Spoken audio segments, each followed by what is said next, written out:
elle est en place.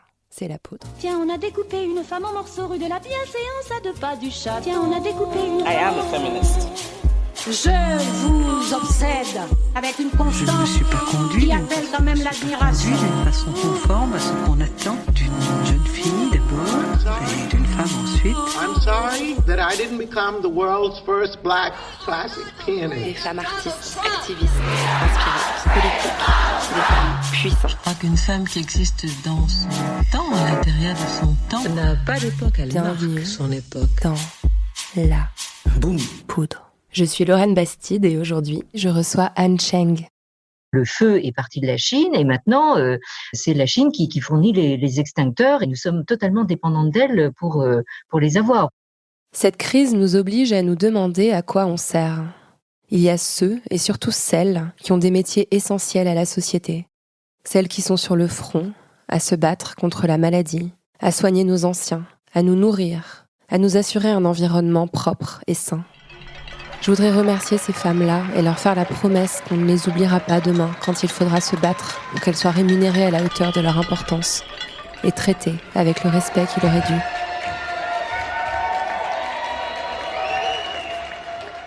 Moi, je fais partie des confinés, des professions dites intellectuelles, des bullshit jobs, des télétravaillants, des pas essentiels, des utiles à la rigueur. Mais j'ai la chance inouïe de faire le travail le plus merveilleux du monde. Interviewer des femmes. Je suis plus reconnaissante que jamais d'avoir ce privilège-là.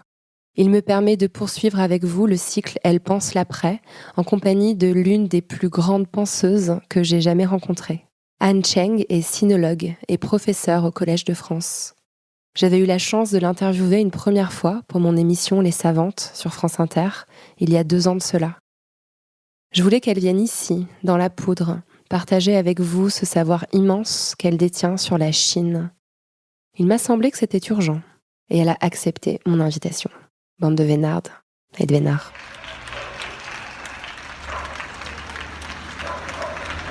Avec Anne Cheng, on a parlé de Confucius, de sinophobie et de vanité. Bonjour Anne Cheng, c'est un grand honneur pour moi que vous acceptiez de parler dans la poudre aujourd'hui. Vous êtes sinologue, certainement la plus grande experte de la pensée chinoise en France. Vous occupez depuis 2008 la chaire d'histoire intellectuelle de la Chine au Collège de France. Vos cours sont des pépites d'érudition et de finesse. Avis aux confinés, ils sont tous gratuitement accessibles en ligne sur le site du Collège de France et moi je m'en délecte. Vous êtes l'autrice d'un ouvrage qui est une référence depuis plus de 20 ans, Histoire de la pensée chinoise aux éditions du Seuil. On parle beaucoup de la Chine ces derniers temps dans les médias, mais on en parle, comme souvent, dans un mélange d'ignorance et d'amalgame. Une ignorance que vous vous efforcez de pourfendre à travers votre travail et votre enseignement depuis des années. Je suis donc heureuse qu'on puisse prendre 1 heure ensemble pour la combattre un peu. Mais avant de rentrer dans le vif du sujet, je voulais commencer par vous demander comment vous allez et comment vous vivez cette période de confinement. Oui, eh bien, Lorraine Bastide, bonjour. Donc, je suis vraiment très, très heureuse que nous puissions reprendre le fil d'une conversation entamée il y a quelques années de cela. Alors, nous le faisons dans des conditions assez étranges et inédites. Nous ne nous voyons pas. J'entends simplement votre voix, mais ça me fait très, très plaisir de vous deviner en forme. En tout cas, bon, de mon côté, je n'ai pas à me plaindre non plus du point de vue des conditions matérielles de confinement, même si, comme beaucoup d'entre nous, enfin, je souffre un petit peu de l'isolement, du manque de vie sociale, du manque d'activité culturelle à l'extérieur. Mais ceci étant dit, je fais partie quand même des privilégiés, enfin qui ne souffrent pas trop matériellement de cette période de confinement. Donc voilà, en gros, ça va. Simplement, je pense que certaines interrogations, certains points d'irritation vont ressortir dans le courant de notre entretien aujourd'hui. Bon. Mais en tout cas, Oui. je suis contente de vous savoir en bonne santé et dans des bonnes conditions pour traverser tout ça. Je me posais la question, on lit beaucoup d'approximations dans les médias au sujet de la Chine en ce moment, et je me demandais si vous aviez des méthodes pour vous informer, des lieux où vous trouviez une information plus fiable qu'ailleurs sur la période que nous traversons, ou si au contraire vous évitiez complètement de lire tout ça. Oui, enfin, disons que bien sûr, dans les médias en France et même, je regarde aussi beaucoup les médias anglophones parce que très souvent, je pense qu'ils sont, enfin, certains d'entre eux sont un peu mieux informés. Et je regarde évidemment aussi, en fait, je suis en contact avec des amis chinois qui essaient de me faire passer en fait ce qu'ils peuvent de leur expérience du confinement en Chine. Donc bon, j'essaye de glaner un peu par-ci par-là, mais c'est effectivement très difficile d'abord en fait sur le virus lui-même.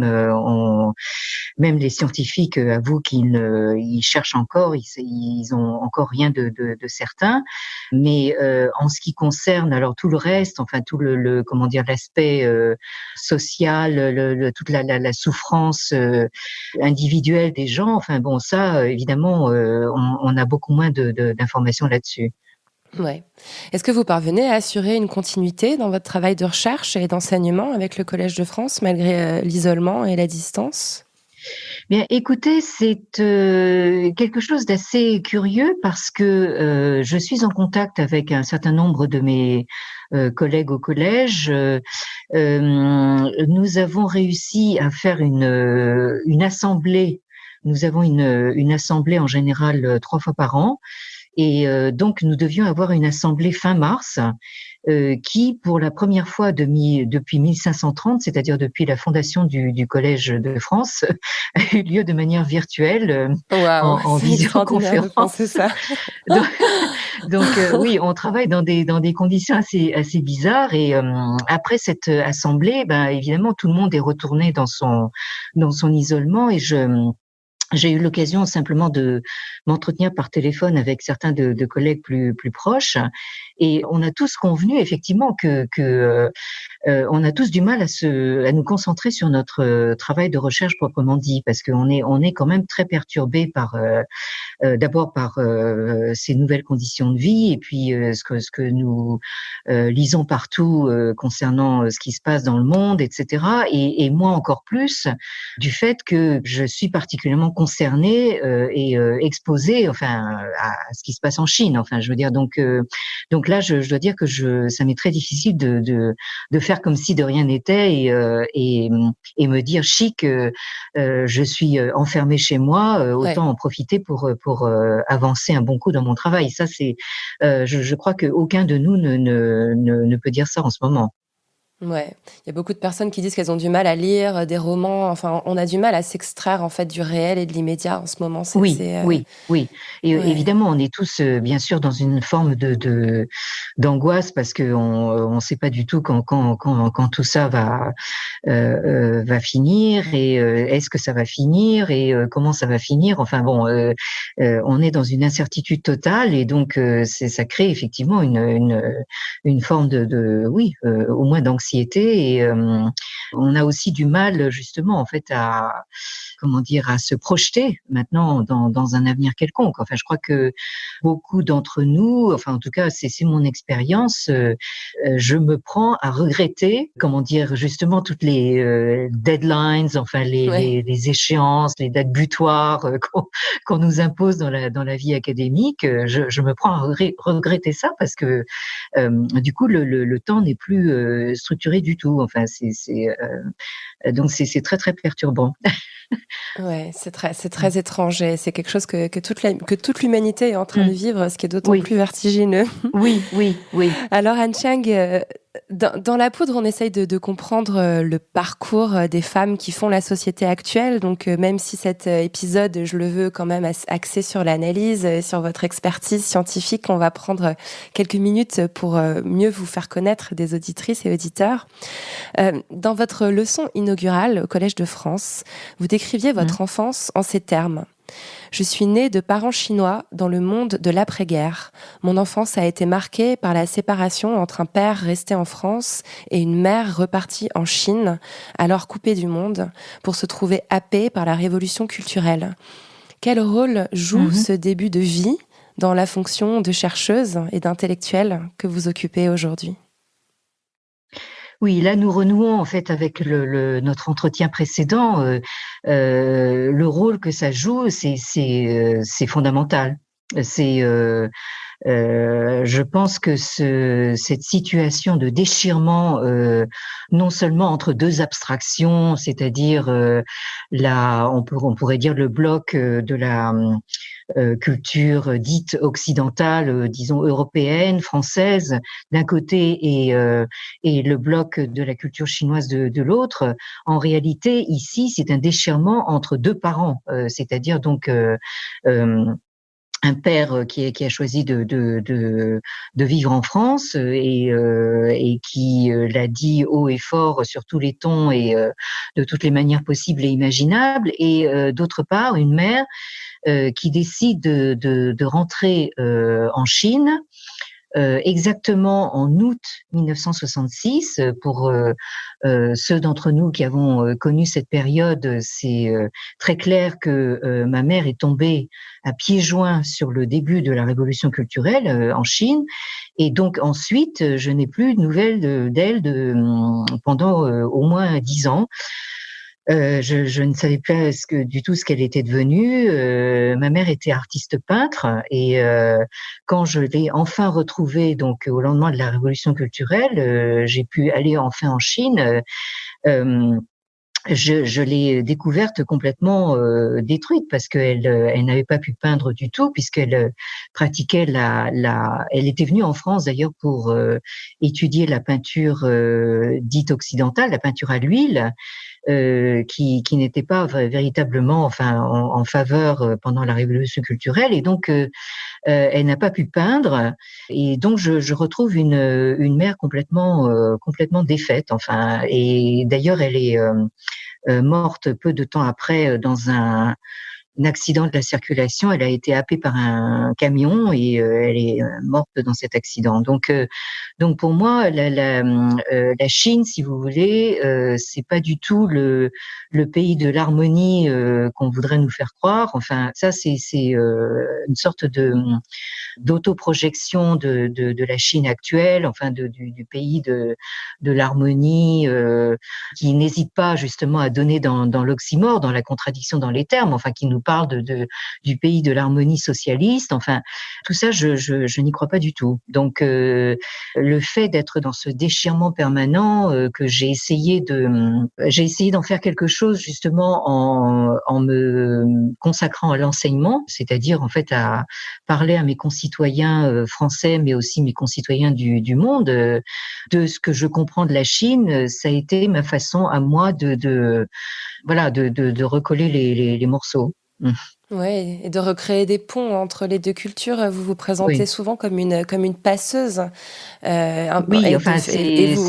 plutôt effectivement le rôle officiel que je m'assigne, parce que sinon ce serait un peu trop compliqué, mais effectivement j'essaye de combattre en tout cas l'idée d'une Chine complètement autre, mystérieuse, fascinante, insondable. De toute façon, maintenant, c'est un mythe orientaliste qui ne tient plus du tout, dans la mesure où là, nous en avons tous l'expérience, si j'ose dire, en pleine figure. La Chine et depuis maintenant un certain temps, chez nous, partout, nous l'avons sur le dos, tous, dans le monde entier. Donc on pourrait résumer la situation actuelle en disant que la Chine est partout et le monde entier est en Chine. Ce mythe de la Chine autre ne tient absolument plus du tout. Donc de toute façon, autant qu'on essaye d'y comprendre quelque chose. Ouais. Mm. C'est aussi intéressant. Enfin, vous parlez beaucoup d'aller-retour. Moi, là, en me replongeant dans votre travail, j'ai vraiment été frappée par la récurrence de cette idée d'aller-retour, de perception et de pensée entre la Chine et l'Occident. Dans votre parcours, il y a quelque chose qui est intéressant dans cette histoire d'aller-retour. Donc, votre père, dont vous avez parlé à l'instant, c'est François Cheng. Il est à l'Académie française. C'est un grand poète et aussi un traducteur en chinois de Victor Hugo et de Charles Baudelaire. Et vous, à 26 ans, vous avez décidé de traduire les entretiens de Confucius, qui sont des textes qui ont été écrits, j'espère pas me tromper, entre le 5e et le 2e siècle avant Jésus-Christ, une compilation Le 6e, 5e siècle, c'est ça, oui. 6e, 5e siècle, pardon, qui Oui. compile des discours, des dialogues et des descriptions de la vie du philosophe chinois dont la pensée exerce une influence énorme depuis 2 millénaires. Est-ce que à 26 ans, vous avez voulu traduire Confucius, c'était une sorte d'affranchissement par rapport à l'autorité paternelle? Oui, encore que vous comprenez que c'est quelque chose d'assez compliqué. Enfin, je cache pas que j'ai des relations assez compliquées avec mon père. Il est vrai que au moment où j'étais justement dans mes études supérieures, alors moi j'ai suivi ce parcours de l'école républicaine depuis la maternelle jusqu'à Normal Sup. Enfin, j'ai tout fait, quoi. Enfin, je suis passée par toute la formation de l'école de la République. Et à ce moment-là, j'ai eu cette tentation, effectivement, comme m'a dit quelqu'un de manière très juste, de prendre la tangente, c'est-à-dire d'essayer de ne pas voir le Minotaure, c'est-à-dire ce poids, enfin de mon ascendance chinoise. Enfin, tous mes ancêtres sont chinois. J'ai quand même été formée à la culture chinoise par mes parents et ensuite, d'une certaine manière aussi par mon père. Mais disons que j'ai été tentée, je l'ai fait d'ailleurs au moment où j'étais à Normal Sup, en fait, de m'intéresser à la philosophie européenne. J'ai commencé à travailler sur un philosophe anglais, John Locke et tout ça. Enfin, donc j'ai été tentée justement par cette option qui aurait consisté finalement à tourner le dos à tout cet héritage extrêmement pesant, etc. Et à un moment donné, je me suis rendu compte que c'était pas possible de continuer dans cette fuite en avant et je me suis retournée, j'ai pris le Minotaure par les cornes, voilà. Et c'est ça qui m'a amené justement en fait à m'attaquer à la traduction des entretiens qu'on attribue en général à Confucius. J'apporte cette précision parce que moi-même, dans mes cours du Collège de France, je teste justement cette idée acceptée depuis longtemps par la tradition chinoise que les entretiens, c'est la parole pieusement recueillie du maître Confucius. Mais en réalité, bon, il y a eu pas mal de travaux de fait justement sur l'authenticité de ce texte, sur la façon dont il a été composé, compilé, et donc il faut prendre en compte effectivement toute cette critique textuelle qui remet en cause radicalement justement l'attribution à la parole de Confucius directement et simplement. Bon, donc je vais pas rentrer dans les détails, je vais pas refaire mon cours au Collège de France qui m'a occupé pendant des années. Voilà, enfin, je pense que c'était ma façon effectivement, à la fois, comme j'ai dit, de prendre le Minotaure par les cornes et en même temps de faire autre chose que ce que proposait et propose toujours mon père, c'est-à-dire mon père se présente comme vous l'avez dit, comme un poète, encore que justement, en fait, moi je dis toujours que je suis la seule personne au monde à connaître la face cachée de la Lune, mais enfin j'en dirai pas plus ici. Et donc au fond, ce qu'il projette de la Chine, c'est ce que je serais tentée d'appeler la jolie Chine, au fond. Hein. C'est la Chine très consensuelle, de la belle poésie, de la belle peinture, de la belle calligraphie. Moi, je pense que j'ai assez connu justement non seulement la face cachée de la Lune, mais la face sombre de la force, pour employer un vocabulaire à la Star Wars, enfin, pour justement ne pas continuer à donner dans cette forme d'esthétisme, quoi. Enfin, je pense que nos concitoyens ont besoin de savoir toute la violence contenue justement dans cette culture et surtout dans cette société chinoise actuelle. Une violence qui se cache pas forcément justement dans ce qui serait le plus évident, c'est-à-dire tous les aspects conflictuels. Ça existe, certes, on les voit, mais ça se cache aussi justement dans cette imposition du discours sur l'harmonie, sur justement cette concorde, grande concorde confucéenne et tout ça là. Mais en tout cas, pour bien prendre la mesure de ce qu'a été ce travail de traduction, vous, quand vous avez publié ce livre, vous aviez 26 ans seulement et c'était la première traduction française depuis 1947.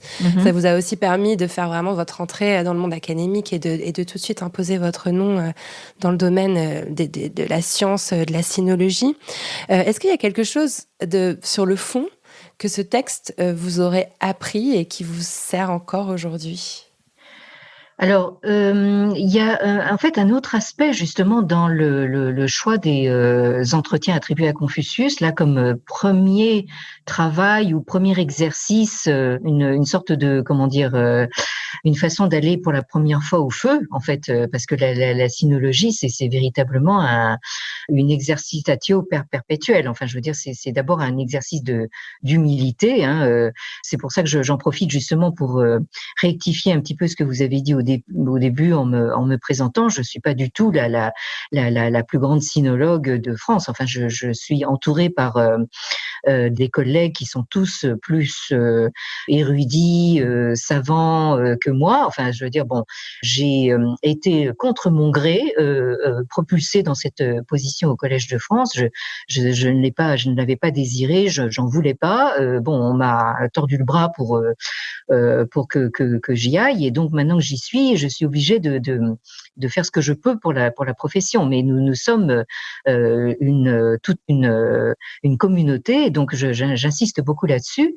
Mais la raison pour laquelle j'ai choisi ce texte-là en particulier, c'était une façon de renouer aussi avec la tradition de mes ancêtres chinois.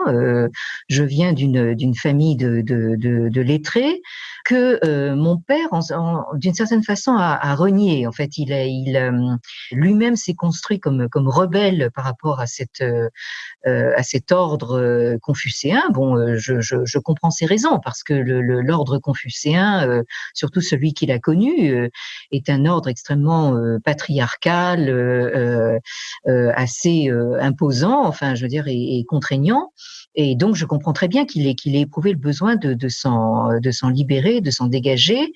Mais moi, si vous voulez, en étant née en France, j'ai éprouvé ce besoin justement de renouer avec cette tradition familiale, enfin qui était à l'époque évidemment coupée de la Chine, puisque ma famille du côté de mon père a dû quitter la Chine.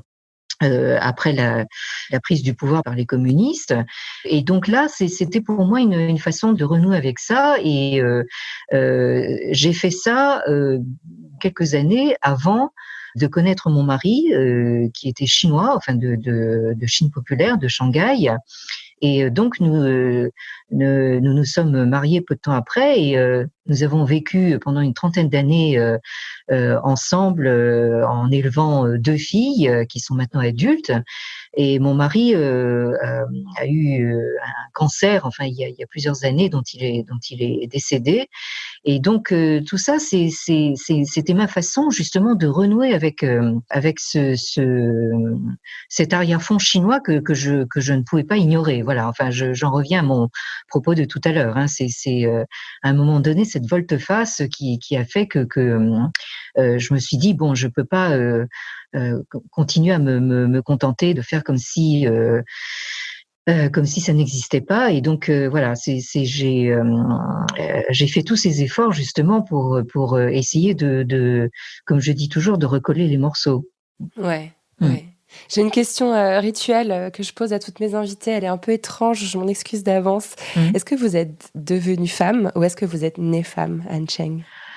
Alors oui, ça c'est une question intéressante et amusante, je dirais, parce que je me souviens d'avoir fait la réflexion une fois à un ami très proche, donc un ami masculin très proche, en lui disant j'aurais bien aimé naître garçon, c'est-à-dire avoir une vie, voilà, enfin de masculine, quoi. Enfin, et cet ami m'a dit, écoute, tu es très bien comme femme et n'essaye pas de changer. Bon, donc de fait, bon, je peux pas dire que j'ai eu à me plaindre en fait d'être née femme. Certes, face à un père tout puissant, j'aurais probablement préféré être un garçon. Je pense que j'aurais peut-être eu plus d'armes et de moyens pour lui tenir tête. Encore que bon, là, je pense que j'ai quand même plus ou moins réussi, mais à quel Le Collège prix, de France, enfin, c'est pas mal, hein.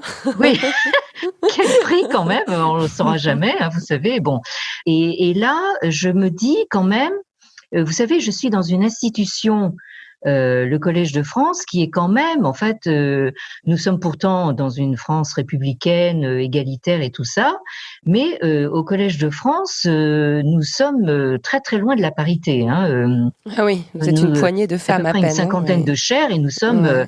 là, en fait, en forçant beaucoup, en comptant les honoraires et tout ça, les émérites, tout ça, on arrive péniblement à peine un cinquième d'effectifs féminins, quoi. Hein. Bon, donc là, je me dis que au fond, paradoxalement, c'est plutôt un avantage d'être femme parce que je crois que nous, les femmes, on a vraiment un regard assez non seulement critique mais un peu espiègle et moqueur vis-à-vis de nos collègues masculins parce que ils sont quand même un petit peu enfermés justement dans certains schémas, enfin de mâles dominants, même si ils essayent, ils sont modernes, enfin beaucoup d'entre eux pensent modernes quand même. Mais ils ont du mal à se dégager de ça, alors que nous n'avons pas cet effort-là à faire, et nous bénéficions toujours de cette distance un peu ironique, un peu narquoise. Et un peu, je vous dis, un peu espiègle, enfin vis-à-vis de nos collègues masculins. Donc, et il y a aussi le fait, bon, moi, évidemment, je sais que c'est pas le choix de toutes les femmes, mais enfin, je dois dire que je regrette absolument pas d'avoir eu ces deux filles qui sont chacune dans son style vraiment des êtres très exceptionnels et ce que j'aurais pas pu faire si j'avais été un homme. Enfin, donc là, il y a une relation même, surtout depuis la mort de leur père. Enfin, je veux dire, bon, il y a quand même une relation aussi de très grande complicité entre nous. Enfin, qui aurait pas si j'avais pas été une femme et si elles non plus n'avaient pas été des femmes aussi, hein, je pense. Alors, je vais maintenant me tourner un peu plus vers l'experte. Dans votre enseignement, vous rappelez régulièrement que la vision que nous avons aujourd'hui de la Chine, cette vision pleine d'amalgame que j'évoquais en introduction, elle est en fait conditionnée, et depuis très longtemps, par la manière dont la Chine a été reçue initialement en contexte européen. Est-ce que vous pourriez rapidement nous rappeler ce contexte? Comment l'Europe a-t-elle découvert, entre guillemets, la Chine? Oui, alors bon, là, encore une fois, vous m'obligez à. Je vous demande de résumer 30 heures de cours en 5 minutes, ouais, je sais. Oui, écoutez, disons qu'il faut toujours rappeler effectivement cette importante médiation des missionnaires chrétiens présents en Chine dès le 15e, 16e siècle, et surtout les missionnaires jésuites en l'occurrence, puisque ce sont eux, on pourrait dire, les premiers sinologues du genre en fait, puisque ils ont immédiatement compris que si les jésuites, bon alors je parle notamment justement de ce grand jésuite italien Matteo Ricci, enfin qui était présent en Chine au XVIe siècle et qui donc a éprouvé immédiatement le besoin avec ses compagnons d'apprendre le chinois déjà. Ce que ne font pas justement tous les gens qui se proclament sinologues encore à l'heure actuelle. Je dis ça entre parenthèses.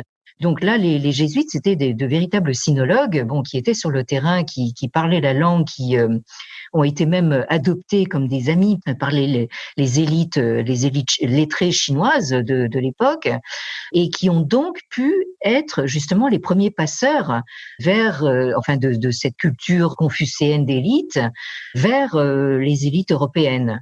Et je rappelle toujours cette date de 1687 qui est la parution sous le patronage de Louis XIV en France de la première grande traduction en latin d'importantes portions du corpus confucéen mise à disposition justement des élites européennes. Donc à partir de là, vous avez justement cette diffusion de certaines connaissances du contenu de ce corpus par les élites européennes qui lisaient le latin.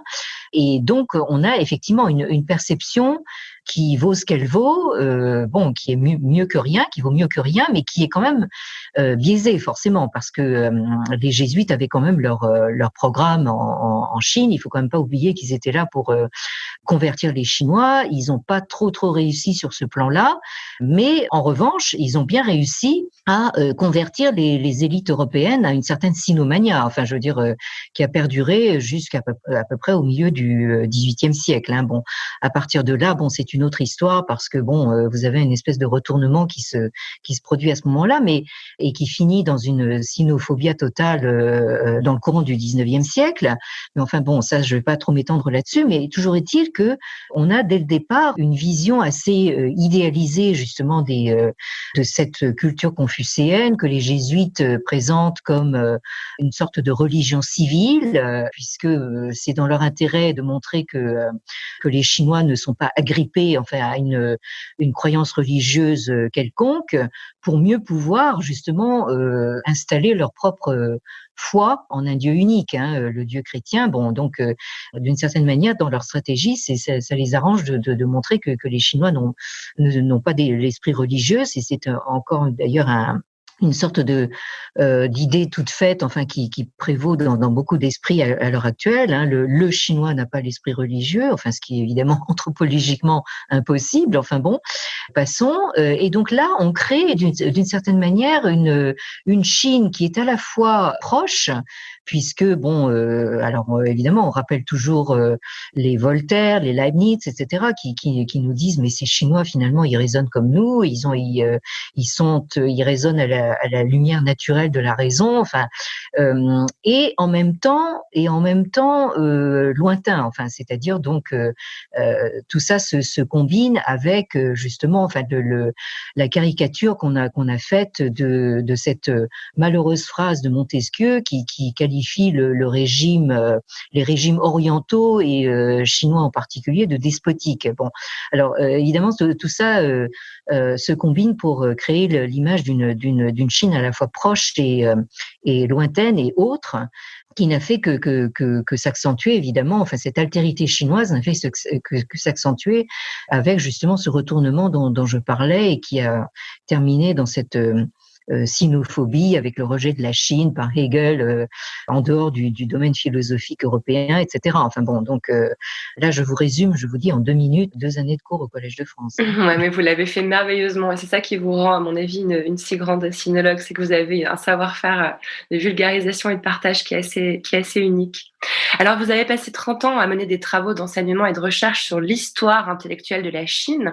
Donc, c'est une histoire que vous avez observée qui se déroule sur plusieurs millénaires. Donc, ce savoir fait de vous un petit peu aussi une historienne. Est-ce qu'on peut, selon vous, comparer la crise, l'espèce de choc entre la Chine et l'Occident auquel on assiste actuellement, est-ce qu'on peut le comparer à un autre moment de cette longue histoire, selon vous ? Oui, alors bon, là, je pense que ce que nous vivons actuellement, enfin, nous sommes encore en plein dedans. Je pense que c'est encore très difficile, justement, enfin, de prendre de la hauteur, d'ailleurs, c'est même carrément impossible, enfin, puisque nous sommes justement tous coincés chez nous, ça nous est difficile de prendre de la distance et surtout un peu de surplomb par rapport à ce qui se passe actuellement. Je crois que actuellement, effectivement, enfin, nous sommes dans un moment, mais totalement différent de ce moment, disons, de la première mondialisation. Alors évidemment, les historiens font remonter le moment de la première mondialisation de plus en plus tôt. Enfin, certains remontent même au néolithique, pourquoi pas. Enfin bon, disons que tout à l'heure, nous parlions justement de cette première médiation jésuite. Actuellement, nous sommes de toute évidence, enfin, dans un moment totalement autre, hein, totalement différent, puisque, comme je le disais maintenant, c'est un fait que la Chine est chez nous, enfin, elle est partout, et que le monde entier est en Chine, ce qui explique évidemment la vitesse de la propagation de cette épidémie. Hein.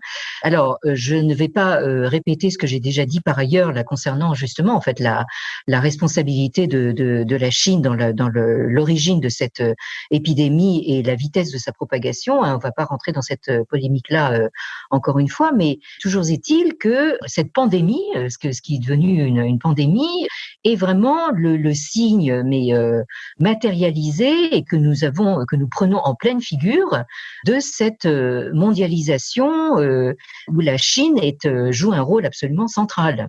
Alors évidemment, c'est quelque chose que nous avons laissé faire. Quand je dis nous, je me situe du point de vue notamment européen. Enfin, évidemment, je ne vais pas répéter ce que nous savons tous, c'est que bon, depuis plusieurs décennies. Nous avons délocalisé à tout va les fleurons de nos économies, etc. Et maintenant, enfin, évidemment, enfin, nous en ramassons les fruits, hein, enfin, en quelque sorte.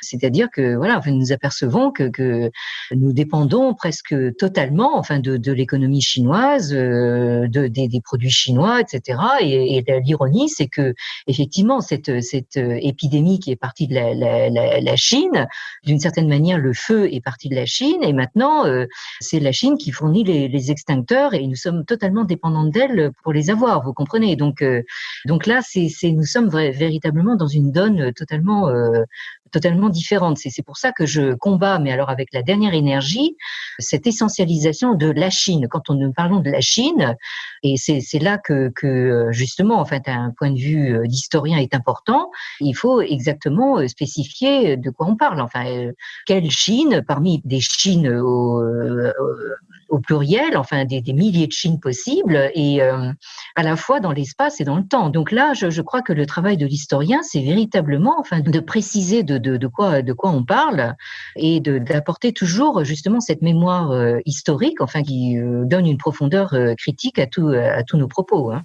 Ah oui, il faut toujours se rappeler qu'on est les héritiers de toute cette histoire que malheureusement on connaît très mal. Et j'aime beaucoup aussi que vous rappeliez cette espèce de double mouvement. Enfin, pour rattacher, moi je vais faire un peu la journaliste, mais pour rattacher à l'actualité, on voit que d'un côté on a l'ambassadeur chinois en France qui est rappelé à l'ordre pour avoir publié sur un site internet des messages un peu complotistes sur la façon dont la France aurait géré la crise. Pour cause, mais oui, de l'autre, bien sûr. Oui. Voilà, et pour oui. cause, ouais, c'était heureusement, choquant, oui. voilà.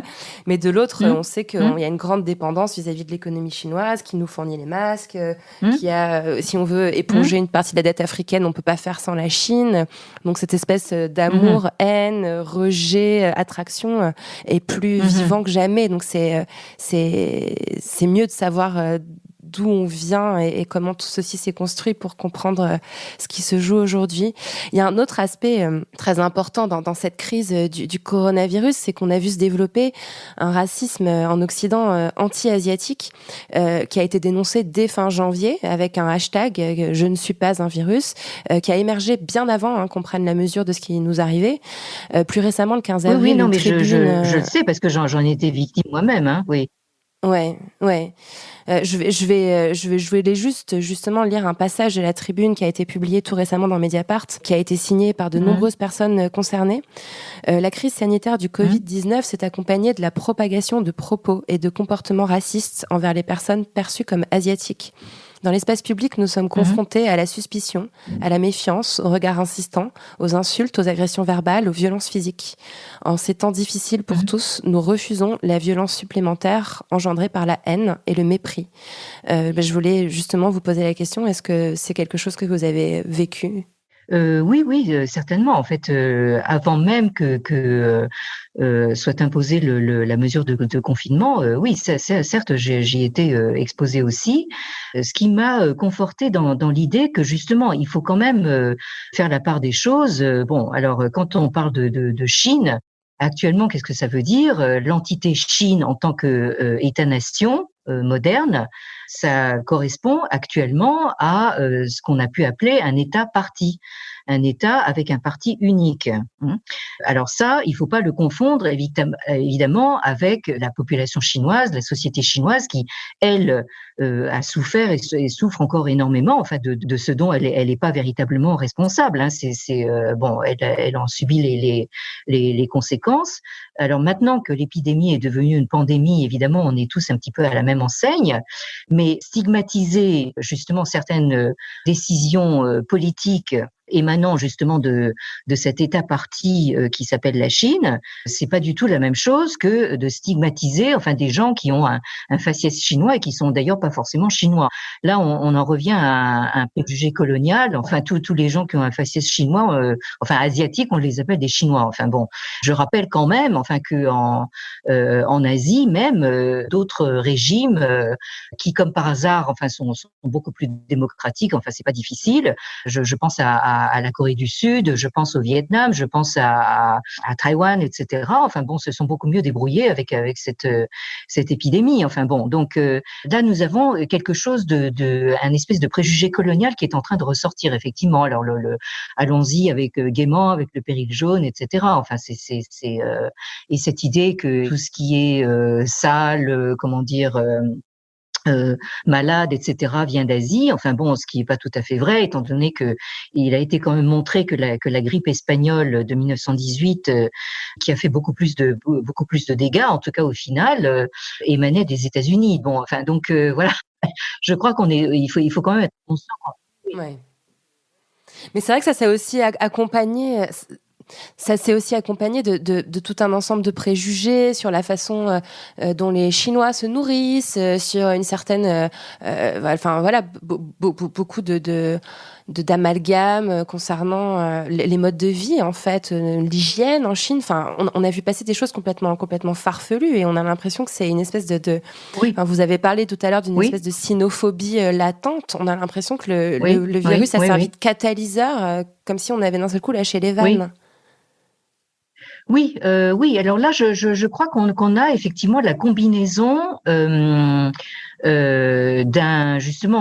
préjugé colonial, enfin bon, qui est en train de ressortir à toute vitesse. Hein. Il faut quand même que je rappelle que moi-même, enfin, en grandissant enfant dans la France d'après-guerre, combien de fois je me suis fait insulter dans la rue, enfin je veux dire avec des noms d'oiseaux, Shintok, etc. Enfin bon, et j'ai quand même été assez choquée de voir que même mes filles, une génération plus tard, continuent à se faire appeler par ces noms-là. Vous comprenez? Enfin, je veux dire, elles ont grandi dans la France des années 1990-2000 et on retrouve encore ces appellations. Vous comprenez? Bon, donc là, il y a un vieux fond colonial qui ressort. Et maintenant, il y a en plus quelque chose qui vient s'ajouter à ça. Il y a une couche de plus, c'est-à-dire c'est le ressentiment qu'on a vis-à-vis justement de cette Chine qui s'est en pleine montée en puissance, qui s'est imposée économiquement et qui est en train de s'imposer aussi géopolitiquement, militairement, etc. Enfin,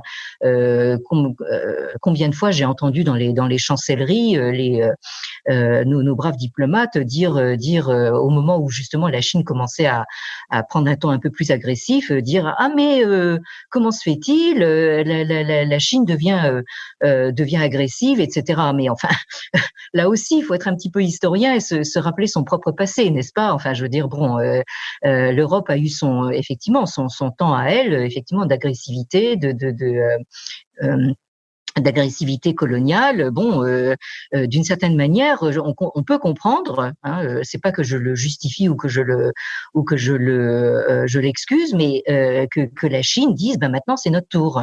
Vous comprenez? Ouais, enfin, donc sûr, maintenant, bien il y a sûr. aussi un ressentiment vis-à-vis de ça. C'est-à-dire, on se dit, mais justement, cette jolie Chine, avec sa jolie peinture, sa jolie poésie, comment se fait-il qu'elle, tout d'un coup, elle nous marche sur les pieds et maintenant nous l'avons sur la tête? Bon, ben oui, enfin, voilà, ça a été le choix effectivement et justement la facilité offerte à un régime de type autoritaire justement d'avancer à marche forcée comme ça et d'en arriver là où nous sommes maintenant.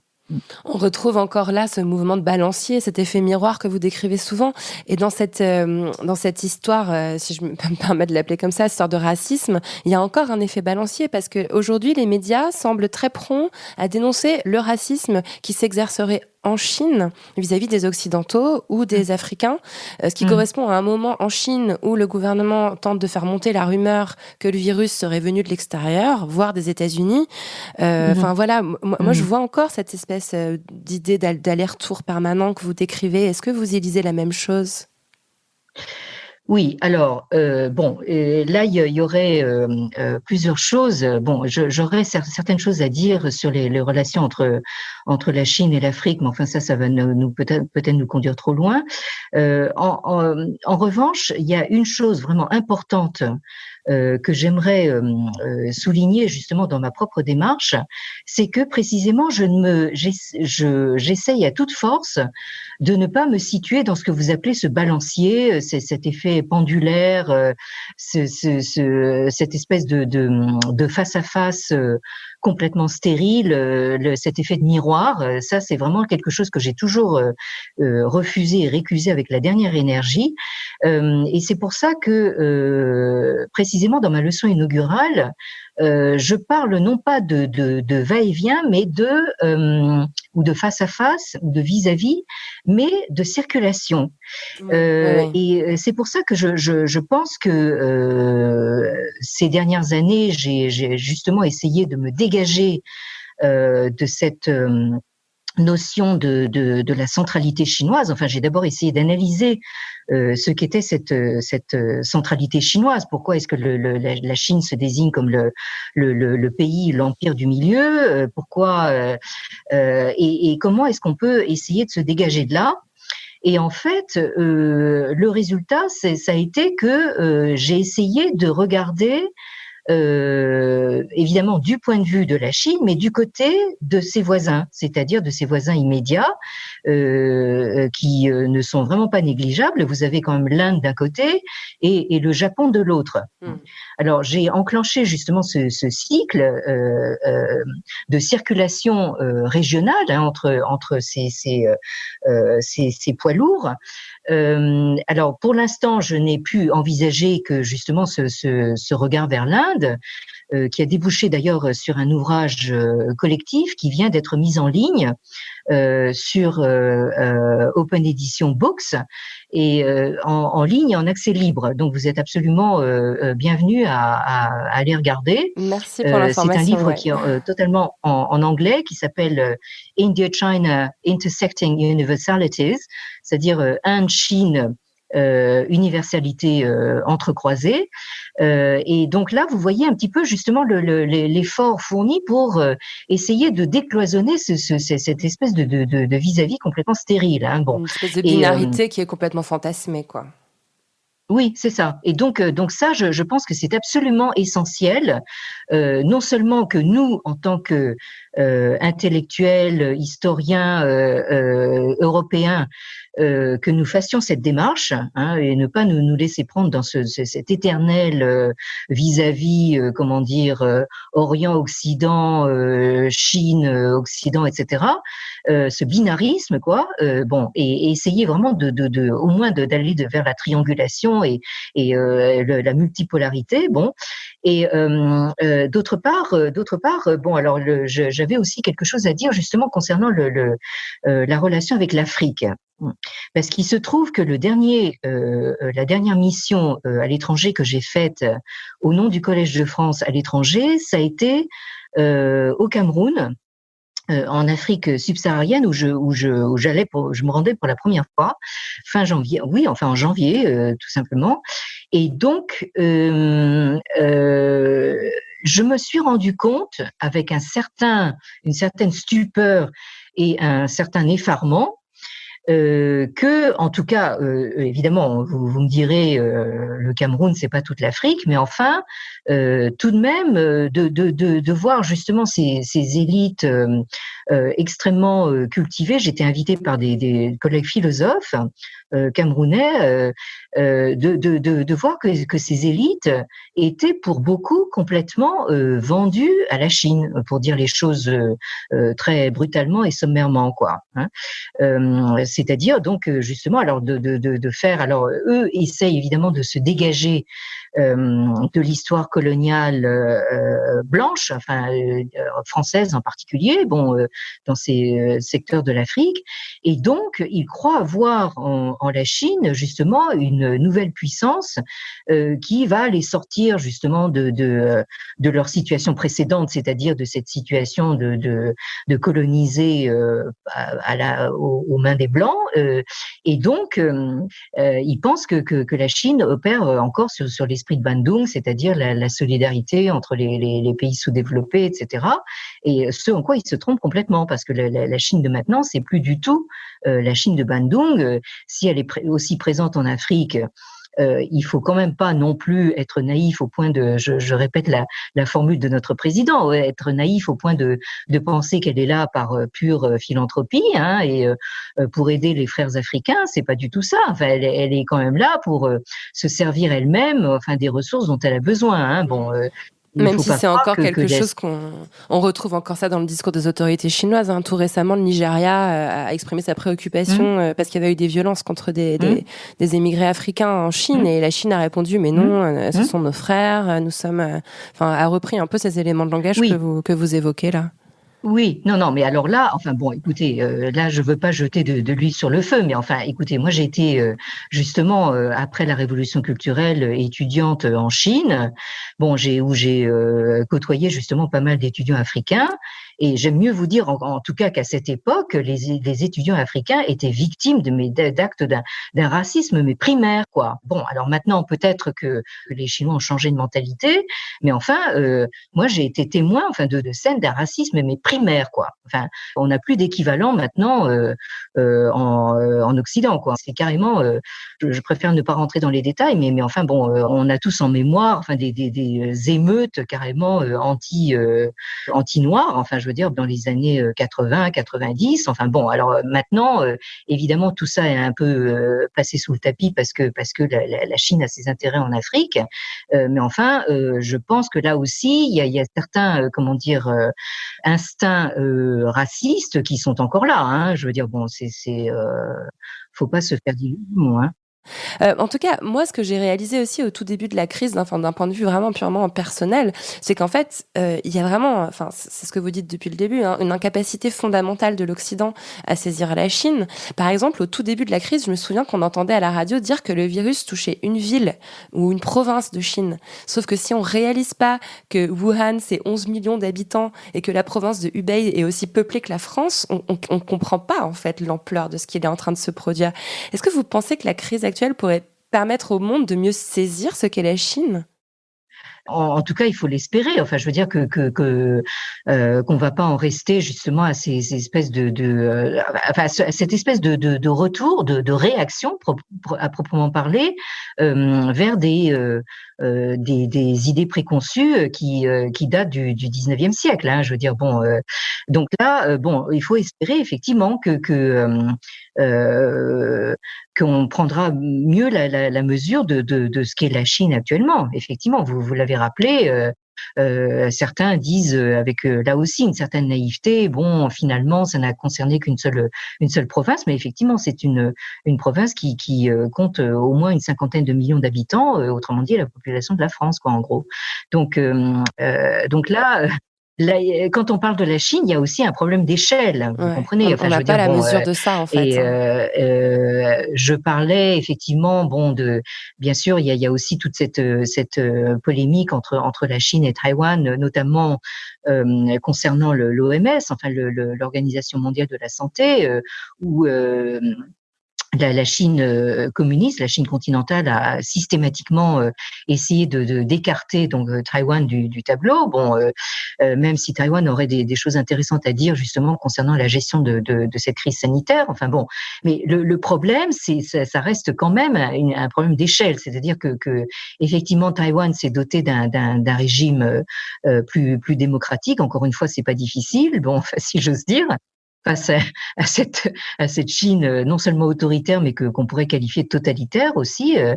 Mais il reste ce problème d'échelle, effectivement. C'est-à-dire que bon, vous avez un pays qui est à l'échelle d'un continent, bon, et c'est pour ça que je trouvais comment dire, le regard vers l'Inde intéressant, parce que l'Inde c'est un morceau qui est à peu près aussi gros que la Chine. Alors personne n'y fait attention parce que là aussi on entretient beaucoup d'idées préconçues sur l'Inde. L'Inde c'est misérable, c'est pauvre, ça compte pas économiquement, etc. Mais on se trompe.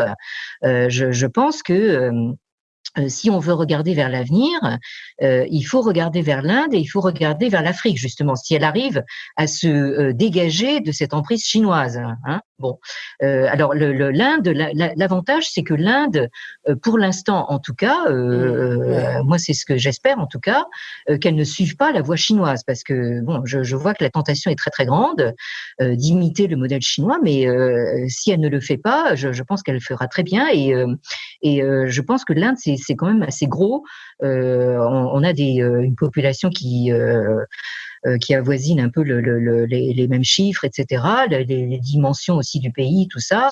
Donc l'Inde a surveillé, je trouve. Ouais. Alors, vous venez de le rappeler, le gouvernement chinois est un gouvernement totalitaire qui semble s'être saisi de la crise pour imposer des processus de contrôle accrus sur ses populations. Là, on voit remonter des témoignages qui viennent de Pékin, qui expliquent que voilà, désormais les téléphones portables sont scannés, tous les mouvements individuels sont répertoriés. Enfin, bon, oui, mais voilà, ça a commencé assez avant, angoissant. Oui. Ça a commencé avant, hein. Oui. Apparemment, il y a eu quand même une espèce d'accroissement de ces mesures de contrôle sur la population ces derniers mois. Mais j'ai l'impression... et la crise sanitaire a bon dos, justement. En fait, c'est un excellent prétexte pour renforcer ce genre de contrôle. Oui. Mais j'ai l'impression qu'il y a un espèce de hiatus avec le monde de la recherche en Chine. Alors, je mets vraiment tout ce que je vais vous dire. Enfin, moi, je suis pas aussi bien informée que vous. C'est des choses que j'ai entendu notamment dans certains podcasts américains où des chercheurs chinois ont mis sur Internet le génome du virus et essayent de vraiment créer une coopération internationale autour de la recherche sur le virus et qui sont complètement en contradiction avec un gouvernement qui voudrait au contraire placer ces informations de recherche sous contrôle de l'État comme des secrets d'État. Bref, est-ce que vous pensez qu'on peut compter sur la communauté scientifique chinoise pour constituer un contrepoids et être dans un mouvement plus mondial, plus coopératif avec le reste du monde? Contrepoids, je suis pas tout à fait sûre. Là, ce que vous décrivez, en fait, ça correspond à deux moments très différents, quand même. C'est-à-dire que je crois que le régime a quand même pris la mesure du désastre, ce qui n'était pas encore le cas manifestement au mois de janvier. Parce qu'il faut quand même rappeler que la mise sous cloche de Wuhan et ses environs ne date que du 23 janvier. Donc nous étions à la veille du Nouvel An chinois, qui avait déjà déplacé pas mal de monde. Bon, donc à ce moment-là, en fait, il s'agissait surtout de garder un strict contrôle l'information, de la diffusion de l'information en même temps que de la propagation du virus. Hein. Donc, tandis que maintenant, nous sommes dans une situation mais totalement différente. C'est-à-dire que maintenant, le virus s'est répandu dans le monde entier et donc la Chine a intérêt, effectivement, à collaborer avec justement les chercheurs du monde entier pour essayer de stopper ce virus. C'est évident. Hein. Donc je ne pense pas qu'il y ait ici une quelconque contradiction. Enfin, c'est simplement que nous sommes à des moments différents. Et ça n'empêche pas que le contrôle de l'opinion, le contrôle de l'expression publique, etc. en fait continue, mais de plus belle. Hein. Ça se renforce. C'est-à-dire que le dispositif dont vous parlez est en place depuis bien avant le confinement, mais maintenant, justement, cette crise sanitaire est un très bon prétexte pour le renforcer. Hein. Mm. Et j'ajoute que ça risque de nous arriver dessus aussi. Hein. Oui, vous faites bien de le rajouter Oui. parce qu'effectivement, ça nous pend au nez, je crois bien. Oui, non, mais enfin, je veux dire que là, au fond, je me suis quand même fait la réflexion que nous sommes maintenant tous dans des conditions de vie d'une certaine manière à la chinoise, quoi. C'est-à-dire nous souffrons quand même, enfin de la limitation très forte de nos libertés, liberté de circuler, liberté d'aller voir nos amis, nos proches, de nous rassembler, d'avoir des activités en tout genre, culturelles, politiques, libres. Bon, voilà. Enfin, nous sommes tous sous cloche comme ça, et d'une certaine manière, nous avons une idée assez concrète et vécue de ce que vit parfois la population chinoise. Vous comprenez. Alors évidemment, dans toute cette crise, on oublie ce que deviennent les Ouïghours, etc. Mais les Ouïghours, ils sont confinés, pour ne pas dire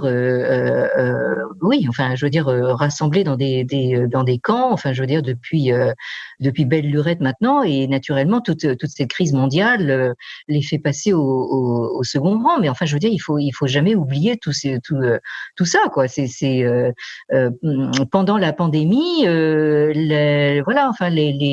la répression continue, quoi. Oui, puis si on ajoute à ça le contrôle technologique, si on commence à nous demander de mettre des applications dans nos téléphones afin de tracer nos mouvements, afin de prendre notre température à distance, etc., on y sera, en fait. Hein. Il y a aussi cette volonté actuellement du gouvernement chinois d'être un peu triomphaliste et de se présenter comme le gouvernement qui, grâce à ses mesures de contrôle sur ses populations, a vaincu le virus. Il y a aussi le risque que ça inspire, vraiment. Non, mais bien sûr. Enfin, je veux dire, on comprend très bien. C'est tout ça est parfaitement logique. Hein. Je veux dire, bon, on comprend que la Chine soit soucieuse. Enfin, la Chine. J'ai dit tout à l'heure, Chine égale État parti. Hein. Bon, donc tout à fait. Oui, c'est pas les Chinois. Donc la Chine, effectivement, est soucieuse de ne pas laisser dans l'histoire l'image de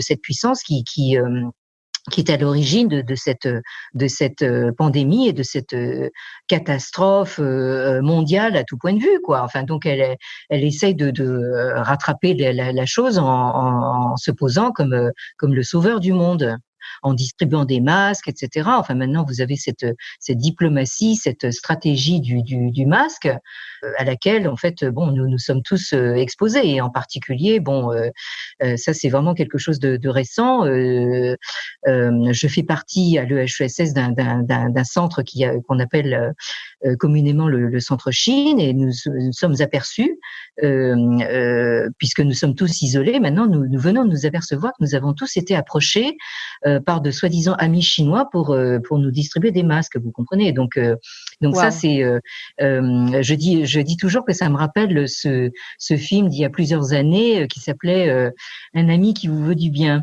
et qui se termine dans l'horreur totale. J'avais déjà évoqué cette leçon lors de notre précédent entretien. Je l'ai réécoutée récemment, elle me touche toujours autant. C'est celle que vous avez donnée lors de la rentrée 2015-2016 au Collège de France. Vous aviez traversé des épreuves personnelles, notamment la mort de votre mari que vous avez évoqué tout à l'heure. C'était lui-même un grand sinologue. Hein. Et puis vous parliez aussi sur fond d'attentats du Bataclan qui venait juste de se produire à Paris. Et vous disiez ceci. Ces apocalypses à répétition ont bouleversé ma vision de la vie, qui m'apparaît dans toute sa fragilité et sa précarité, et qui semble rendre futile et vaine toute volonté de produire quoi que ce soit. Où en êtes-vous de cette volonté aujourd'hui, 5 ans après presque ? Oui, il est vrai que la perte de mon mari a été un choc majeur. D'ailleurs, en fait, j'en suis restée littéralement aveugle pendant plusieurs semaines. Ça m'a ôté la vue pendant plusieurs semaines après ce choc qui est advenu en décembre 2012. Et donc, effectivement, enfin, je veux dire, bon, il s'est trouvé que tout récemment, juste le premier jour de notre confinement en France, j'ai perdu aussi un ami très proche qui était pratiquement un membre de la famille, et ça a ravivé justement cette sensation de douleur terrible. Et cette sensation effectivement de la vanité des choses, de la vanité de nos projets, tout ça. Enfin, alors évidemment, je ne peux pas. Alors, bien sûr, c'est comme je vous disais lors de notre entretien précédent, si mon souvenir est bon, je serais devenue volontiers bouddhiste, sauf que je tiens trop à la viande, et même en période de confinement, je peux pas m'en passer. J'ai mon contingent hebdomadaire de viande qui qui m'arrive. Oui, donc je pense que la position dans laquelle je suis, qu'on m'a confiée, cette mission du Collège de France qu'on m'a confiée, je ne peux pas la trahir. Je dois faire absolument tout ce que je peux, avec toute mon énergie, pour essayer de remplir du mieux possible cette mission. Alors, ma façon de la remplir, ça a été effectivement en grande partie cette collection que je co-dirige avec plusieurs collègues très savants, plus savants que moi, aux éditions des Belles Lettres. Cette édition bilingue qui est notre façon aussi de faire passer justement de très grands pans du corpus écrit chinois. Alors non seulement de la Chine, mais aussi de Corée, du Japon, du Vietnam, qui se sont exprimés en chinois classique. Donc ça fait partie vraiment de cette mission. Ma mission aussi, c'est aussi d'essayer justement d'apporter des éléments d'information. Pas forcément la vérité, hein. Moi, je pense pas qu'il y ait une vérité absolue, mais en tout cas des éléments d'information qui permettent à nos concitoyens, alors non seulement en France, dans la francophonie, mais aussi dans le monde, tous ceux qui nous regardent, enfin qui suivent nos enseignements, qui leur permettent déjà d'avoir quelques éléments d'information, et qui leur permettent surtout de réfléchir par eux-mêmes, voilà, de manière honnête. Voilà, c'est à peu près tout ce que je peux prétendre faire, et c'est ce que j'essaye de faire maintenant. Alors maintenant, bien sûr, cette crise sanitaire nous renvoie à évidemment à notre finitude à tous, et donc on a vu que même sans être égaux devant le virus, hein, ça je pense que nos anthropologues, nos sociologues nous l'ont assez montré. Il y a pas d'égalité. Ce serait illusoire de se bercer de cette idée que nous sommes égaux devant le virus. Nous avons pour ma part, je fais partie des privilégiés qui a les moyens de s'en protéger plus efficacement que d'autres. Mais en revanche, nous avons vu que, par exemple, enfin même des hommes politiques, des hommes d'État, etc., ne sont pas. C'est pas parce que c'est marqué 10 Downing Street que le virus ne passe pas. Quoi. Vous voyez, vous comprenez. Bon, donc là, il y a effectivement, nous sommes renvoyés à cette espèce de sentiment de finitude. À la faveur du confinement, je revois justement certains films qui m'ont beaucoup marqué. Je le recommande pas parce que c'est pas extrêmement gai, ça va pas vous distraire, mais le septième saut de Bergman, enfin ça nous renvoie à ça. Enfin, je veux dire, à une espèce de Moyen Âge de la danse macabre. Enfin, je veux dire, où d'une certaine façon, personne n'est à l'abri justement de cette peste noire. Enfin bon, donc ça nous renvoie effectivement à quelque chose de très très ancien, très tribal en quelque sorte, mais en même temps dans un contexte ultra moderne où là, justement, la peste noire s'est répandue dans le monde entier parce que précisément nous sommes dans cette situation de mondialisation et de mondialisation à la chinoise. Ouais. Et d'ailleurs, pendant la peste noire, on a aussi cherché les boucs émissaires. À l'époque, c'était les Juifs qui étaient traqués et désignés comme ceux qui empoisonnaient les puits, etc. Enfin, j'ai lu pas mal d'articles d'historiens faisant le parallèle entre les deux périodes. C'est troublant. Hein. Non, mais alors là, effectivement, c'est un réflexe, de l'humanité dans toute son histoire. Chercher le coupable, chercher le bouc émissaire. Bon, alors ça a été les Juifs. Actuellement, ce sont les musulmans en Inde. En Chine, ça peut être les Africains, tout ce qui vient de l'extérieur. Alors, ce que j'aime beaucoup, c'est en fait le virus qui revient par l'extérieur. Très souvent, est rapporté par des Chinois qui reviennent justement de l'étranger parce que maintenant, on ne compte plus le nombre d'étudiants chinois aux États-Unis, partout dans le monde. Enfin bon, on ne compte plus le nombre d'hommes d'affaires chinois. Enfin bon, ou pas chinois d'ailleurs. Enfin, qui ont des affaires, des business mondialisés. Enfin, je veux dire, qui n'arrêtent pas alors pour le coup d'aller et de venir, etc. Donc tout ça crée bien sûr en fait des incertitudes. On a beau coffrer les gens, enfin je veux dire, on n'empêchera pas le virus de continuer à se répandre. Hein. Bon. Dernière question, Han Cheng, si je vous dis la poudre, qu'est-ce que ça évoque pour vous dans votre imaginaire ? La poudre, alors oui, ça peut être beaucoup de choses. Alors, si je veux faire ma petite nationaliste chinoise, je vais vous dire, c'est une invention chinoise. Bon, ah oui, c'est vrai. La poudre. Bon, sinon, qu'est-ce que ça... La poudre, ça peut être, évidemment, en tant que femme, ça peut être la poudre de maquillage, mais ça peut être aussi, alors j'espère que c'est pas le sens que vous lui donnez, mais la poudre aux yeux, se répandre comme la poudre. Enfin, je sais pas. Enfin, il y a pas mal de connotations comme ça. Oui. J'ai beaucoup aimé que vous rappeliez que c'était une invention chinoise. Moi, c'est tout ça à la fois. Ah bon, c'est justement la polysémie du terme qui m'intéresse et de voir que dans l'esprit de chacune de mes invitées, ça va prendre une forme différente. C'est ça qui est passionnant. Bien, écoutez, alors longue vie à la poudre et merci de m'avoir donné de votre temps. Merci. Merci du fond du cœur à vous, Han Cheng. C'était un vrai plaisir d'échanger avec vous. Je vous souhaite beaucoup de force et beaucoup de sérénité pour les quelques semaines qu'on a encore à tenir dans ce contexte. Réciproquement et j'espère vraiment, comme disait la reine d'Angleterre, que we will meet again. We will meet again. Que nous allons nous revoir. Oui. Je l'espère moi aussi. À très bientôt. Au revoir Lorraine Bastide. Au revoir. Au revoir Han Cheng. Merci à Han Cheng d'être venu faire parler la poudre avec moi. La poudre est un podcast produit par Nouvelles Écoutes. Merci à Aurore Meyer-Mailleux pour la réalisation, à Gaïa Marty pour la programmation, la prise de son et le reste. Au mixage aujourd'hui, Charles de Cilia. Merci à Bonnie Banane pour sa chanson dans le générique. Merci à vous pour l'écoute. On se retrouve sur Internet, Instagram, Twitter, Facebook. La poudre est partout.